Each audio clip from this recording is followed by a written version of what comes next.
So Shrinky Dinks are heat shrink plastic that you can color on. They've been around forever. I did Shrinky Dinks when I was a kid. Loved them. These days you can buy blank Shrinky Dink plastic and you can color on it, or you can print on it with an inkjet printer. So this one is the draw on it one. It's called Rough and Ready. Once it is baked, it's clear.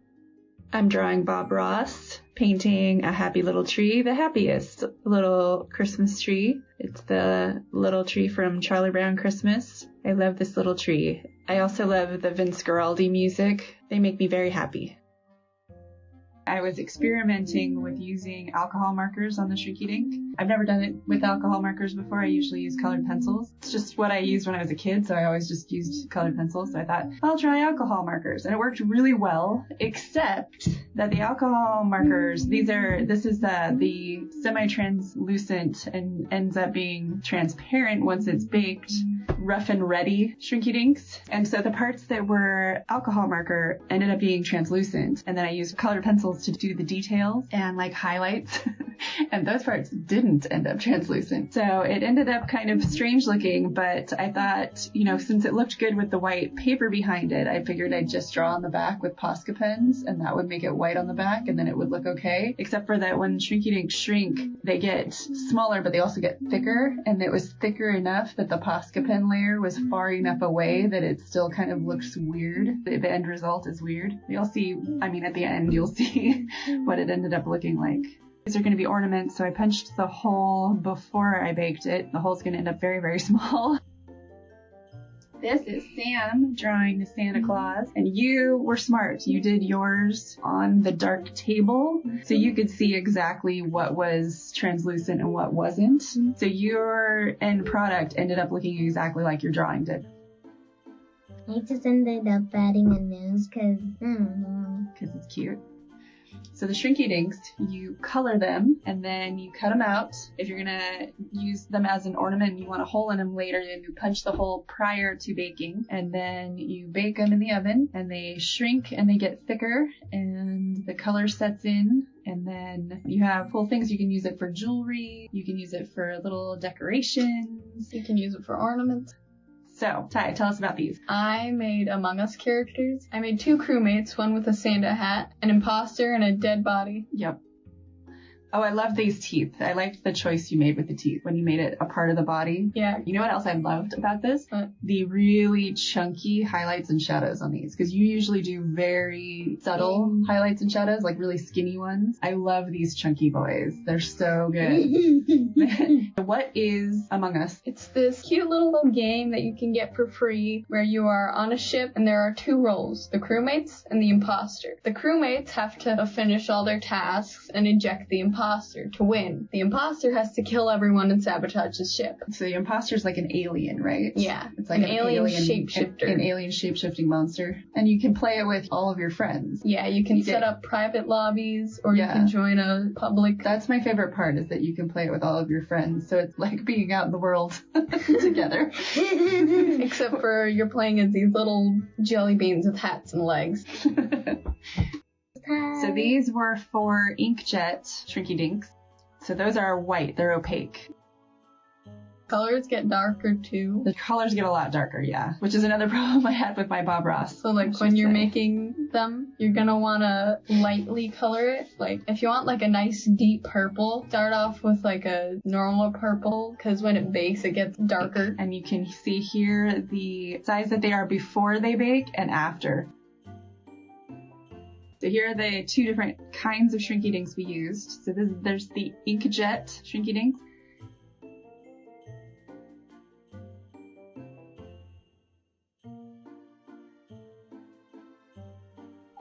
There's the Rough and Ready. There's me coloring the back with a Posca pen. And there's Bob. He looks weird. His highlights are weird. But Santa looks super good. And the inkjet ones looked really cute.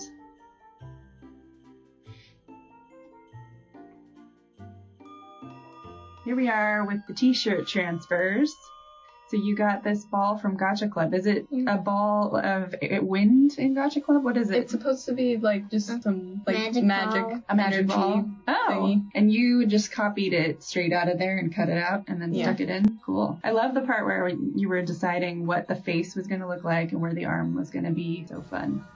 So this is who? It's Aang from Avatar: The Last Airbender. Yeah, he's adorable. He looks so happy. It looks very, very Aang. The air on his head is blue. Yep. It's my favorite color. And it glows when he is in Avatar state, right? Yeah.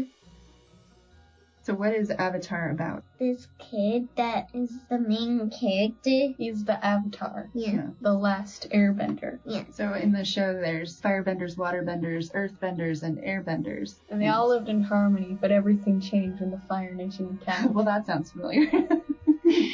And then the Avatar can bend all the elements. He's the only one, and he's supposed to maintain balance. It's a really cool show. We were drawing Aang for some printable T-shirt transfers that we used. You also drew Baby Yoda. Baby Yoda has a name now. I don't know what it is, but he's got a name. And then I drew Jester. Yep, you drew Jester from Critical Role. Daddy is obsessed with Critical Role.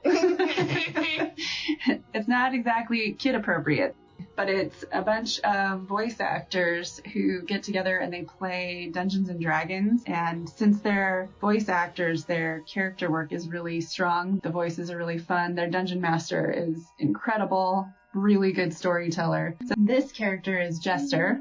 She's a Tiefling cleric. Jester's fun. She's got a big personality, much like you guys. She has blue hair And blue skin. and she likes cupcakes and donuts and candy, much like you guys. Her weapon is a giant lollipop. Yeah.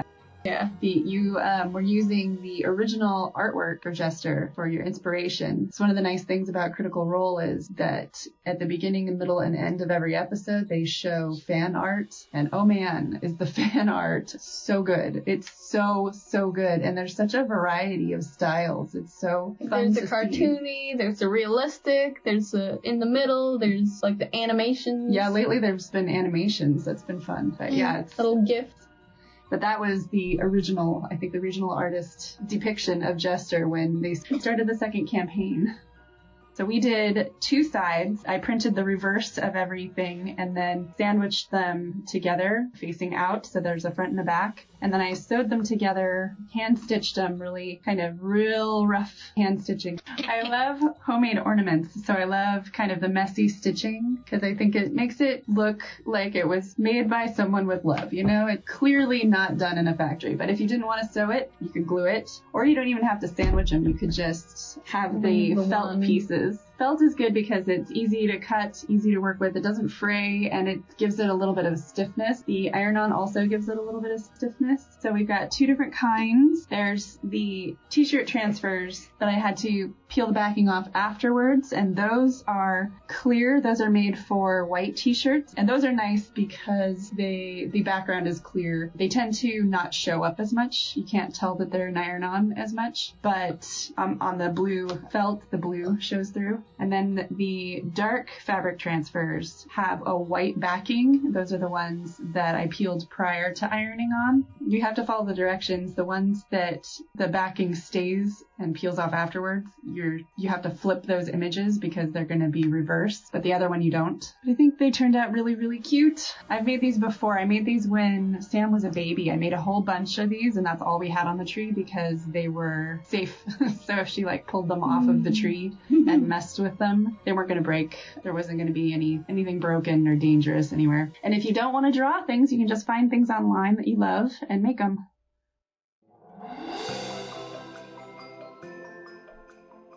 Okay, this is transparency transfer. So we have some wooden ornaments. You can get these from a craft store. Once upon a time, we had an Etsy shop.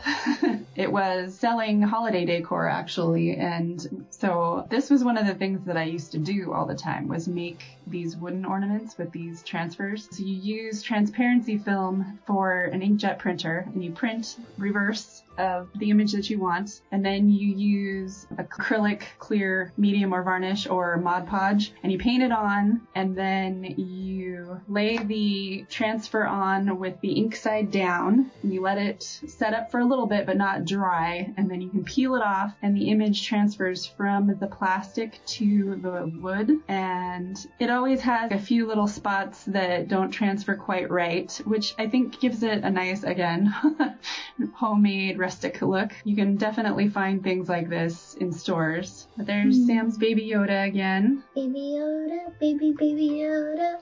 Baby Yoda, baby Yoda. He's baby very Yoda. cute. So yeah, you want to put a very even coat of the Mod Podge or acrylic medium onto the pieces. If it's not an even coat, then you'll have parts that get kind of too wet and the ink will kind of melt out and do weird things. And if it's too dry, it won't transfer. So you've got to kind of find that happy medium and make sure that it's nice and even.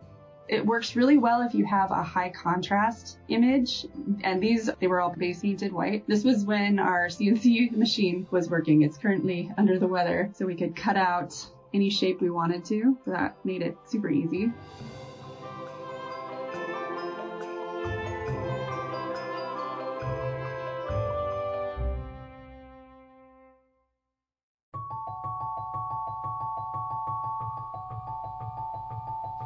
This is, we're making some clay pieces for Vacuforming. We're Vacuforming again. So Tyler is making a tortoise, and I was experimenting with using these cookie cutters, S for Sam, T for Ty. I'm going to Vacuform them later. If you want more detailed instructions on how to Vacuform, then you can watch our Vacuforming mass video from back in October. But basically what we're using is air dry clay. We both have some aluminum foil inside the air dry clay to make it so that it's not quite so much air dry clay. It dries faster that way and it's lighter weight that way. I'm making a gummy bear now. Just because. I'm using Pet G this time. Last time for the Halloween Vacuforming we used high impact polystyrene, but this time we were using Pet G so it would be clear because I wanted to make them into light. Once they were vacuformed and painted, once the molds are sculpted, you let them dry, and then when they're dry, put the plastic in a frame, you heat it up in the oven, and then you put it over a vacuum box with your mold, and you suck out the air with a vacuum, and you get a plastic piece. Oh, this one I experimented with coloring the plastic before vacuforming. So I used an alcohol marker and I scribbled on the plastic and then vacuformed, and it worked really well. It worked just fine. And I tried it on both the outside and the inside of the plastic, and both worked just fine. There's Ty Tortoise. There they are, finished. But anyway, once they were painted and everything, I punched holes in them, and then I shoved twinkle lights in there. I don't think you guys have seen them all lit up. No. So there they are, and they were finished. It's a rainbow. It's a rainbow, and this is them lit up. Some of the colors worked better than others. The blue was opaque, so I ended up using the one that was the translucent one that I did with the ink. You can see the light bulb. There's Sam, the Christmas tree. Someday we'll put up our Christmas tree. But in the meantime, Sam's gonna stand there and be decor. Yeah? Cutest Christmas tree ever.